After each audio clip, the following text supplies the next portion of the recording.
What's up guys? Today I'm going to be showing you how to make amazing backgrounds with basic geometric shapes. Let's get started.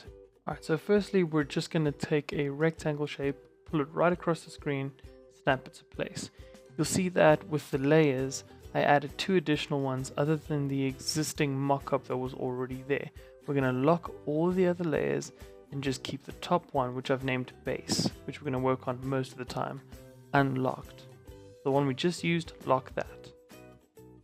Right, next thing we're going to do, we're going to grab a geometric shape, perhaps a polygon. Then we're going to go ahead and swap the fill and the stroke out. We're going to fill in the fill with perhaps a black or white. Make it easily visible. It's easy to work on for now. Go ahead and duplicate your polygon. Hold down Alt as you drag it and snap it right into place. Then you're going to press Ctrl D and it will copy that same motion. Highlight it again, the whole thing. Again, push it off, press Alt and snap it right into place.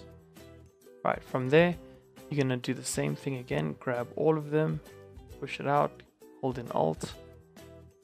Alright, then you can press Ctrl D and let it just pop off until the end of that. Go a couple times and cool.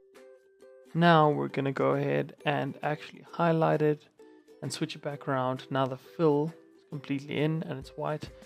Highlight it again and we're going to group it as well as change the opacity. So pop in here and we're going to change it to about maybe, let's say 50 or so. Okay, that looks good. Next, we're going to grab the direct selection tool and we're going to actually highlight a couple of polygons. So you're going to press Shift as you select them, just a couple of random ones, doesn't have to be anywhere specific. And let's change their opacity to about 60.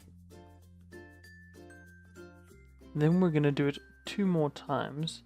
So again, select, hold Shift as you pick some random ones. They can be right next to each other or far apart, it doesn't really matter. But this time let's change the opacity to 80.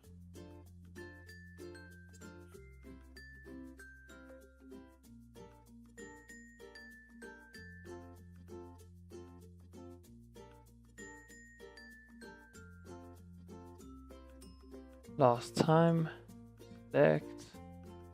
And the last one we're going to go 90-ish.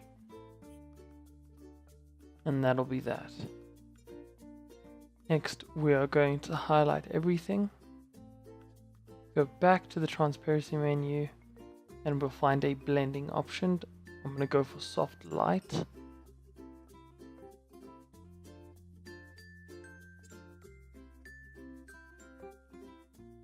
Right, so let's duplicate this layer. Don't forget to use the Alt key. We can now transform this however we desire. You can make it a bit bigger if you want, switch it around, make it horizontal to give it a bit more flavor and play around with the layering. That looks pretty good.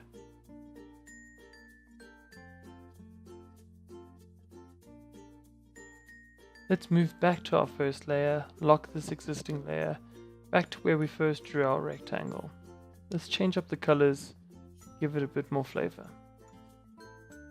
Thinking red and maybe blue.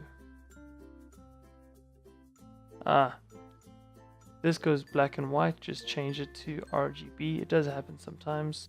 That red and blue looks really good. Fire and ice kind of vibe. Take the eraser and mop up what's left of the polygons on the outside, although this is kind of small. You might want to enlarge it. Careful not to get into the edges because you don't want to delete the existing polygons that have been colored. If you do, you can always just press Ctrl Z.